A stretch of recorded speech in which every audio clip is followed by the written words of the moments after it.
de ensino e aprendizagem da área educacional defendem que uma pessoa ou um aluno realmente apropria-se de um novo conhecimento quando de fato ele passa a ter um sentido real em sua vida. Os novos conteúdos ensinados precisam ter objetivos bem definidos, fazendo ligação com a vivência do estudante. Um aluno pode ter dificuldade de enxergar a utilidade da fórmula matemática de Bhaskara, sendo que ele sonha em ser um músico. Por este ponto de vista, parece realmente não fazer nenhum sentido conhecer tal fórmula. Este é um dos grandes desafios de um professor: mostrar para o aluno a importância e a utilidade de um conteúdo específico para a sua formação. A lei de Deus e a graça são temas polêmicos no meio cristão. Alguns defendem que uma coisa não tem ligação com a outra ou não depende da outra. Assim surgem questionamentos.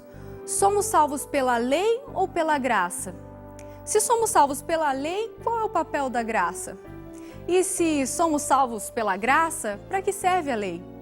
Neste estudo sobre a lei e a graça, permita que os ensinamentos de Deus façam sentido em sua vida.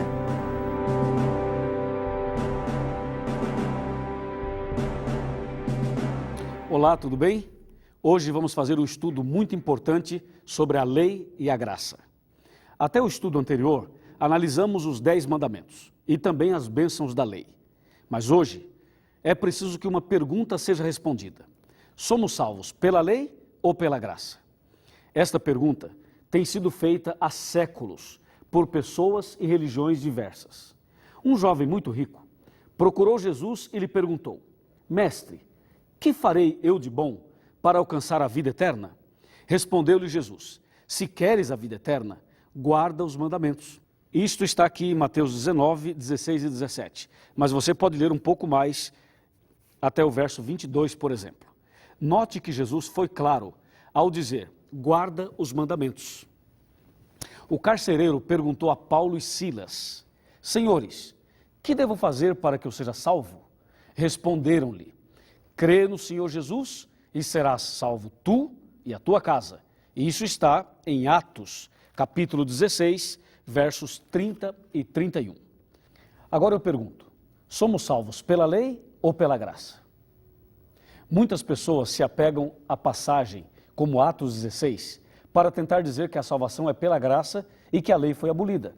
Outros se firmam no texto de Mateus 16, para afirmar que a salvação é pela lei. Na Bíblia encontramos textos para todos os gostos e também para defender ideias humanas. Porém, a palavra de Deus deve ser examinada usando o princípio do texto dentro do contexto. Agora vamos ler uma passagem da Escritura Sagrada que aparentemente fala contra a lei e em favor da graça. O texto diz assim: o pecado não terá domínio sobre vós, pois não estáis debaixo da lei, e sim da graça. O texto é Romanos, capítulo 6, verso 14. Nesse texto, Deus está nos ensinando uma grande verdade. Ele diz que o pecado não terá domínio sobre os servos de Deus. É preciso perguntar agora: o que é pecado? E a resposta é bíblica. E a Bíblia diz que pecado é a transgressão da lei. Outra pergunta: quem está debaixo da lei? O que obedece ou quem desobedece? Com certeza, aquele que desobedece. Por exemplo, a lei diz: não matarás. Se alguém matar, será preso e estará debaixo da lei. E mais, a lei diz que devemos parar o carro quando o sinal do semáforo estiver vermelho. Se alguém passar mesmo assim, estará quebrando a lei. Vai levar uma multa e por isso estará debaixo da lei. Entendeu? Notemos a maravilha desse texto de Romanos. Deus diz que não estamos debaixo da lei, ou seja, não vivemos transgredindo a santa lei de Deus. Portanto, não estamos debaixo da lei, e sim em conformidade com a lei e de acordo com os mandamentos de Deus. O texto ainda diz que estamos debaixo da graça. E agora sim, todos nós precisamos da graça de Deus. Pense comigo: você é pecador? É pecadora? Qual é o salário do pecado? Você sabe a resposta? Se o salário do pecado é a morte, como diz a Bíblia, eu pergunto: Por que você não morreu ainda? Com certeza, é pela graça. A misericórdia de Deus é a razão de não sermos consumidos. A pergunta continua: somos salvos pela lei ou pela graça? Vejamos agora a resposta definitiva na palavra de Deus.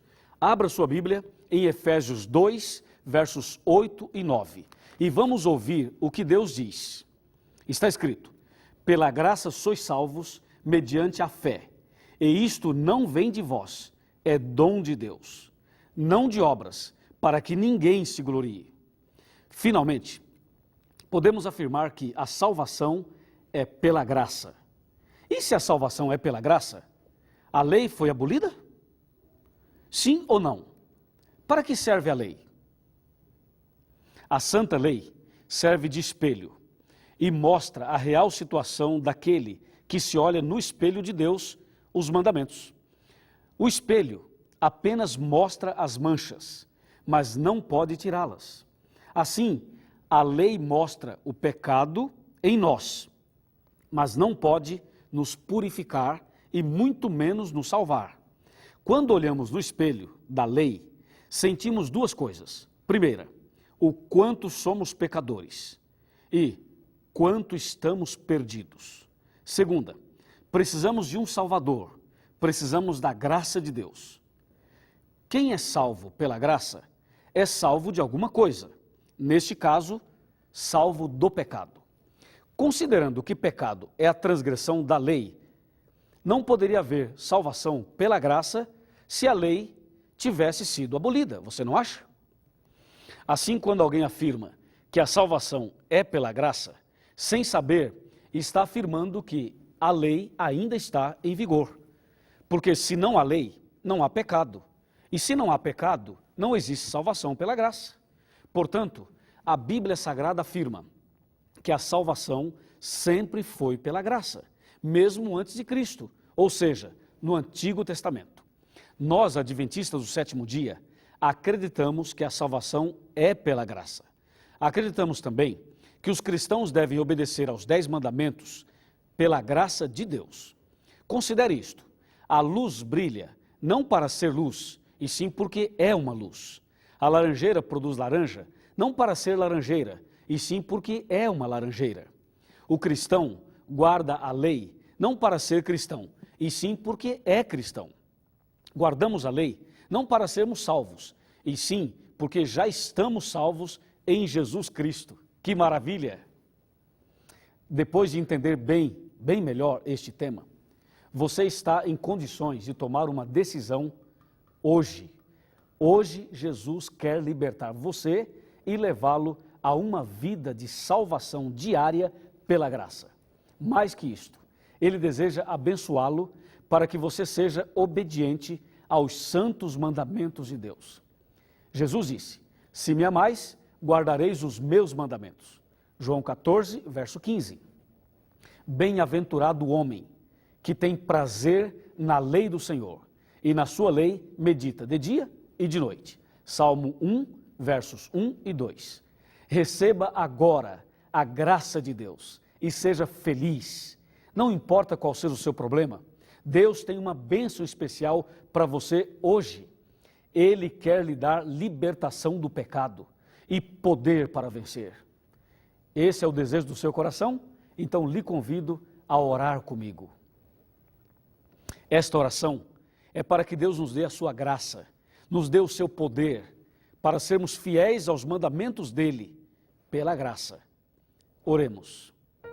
Senhor nosso Deus, louvado seja o teu nome, porque a graça do Senhor é mais forte e mais poderosa que o pecado. A lei é uma bênção, porque ela mostra nossa condição e nos faz sentir necessidade de um Salvador. Então agora, eu quero rogar uma bênção especial para esta pessoa que ora comigo, que precisa de uma libertação, que precisa obedecer os teus mandamentos. Que a tua graça se faça presente na vida dela, na vida dele, com a certeza que estás nos ouvindo, com a certeza da tua bênção, com a certeza da manifestação da tua graça, com a certeza de que a partir de hoje vamos ser fiéis aos teus mandamentos, nós te agradecemos agora, em nome do Senhor Jesus. Amém.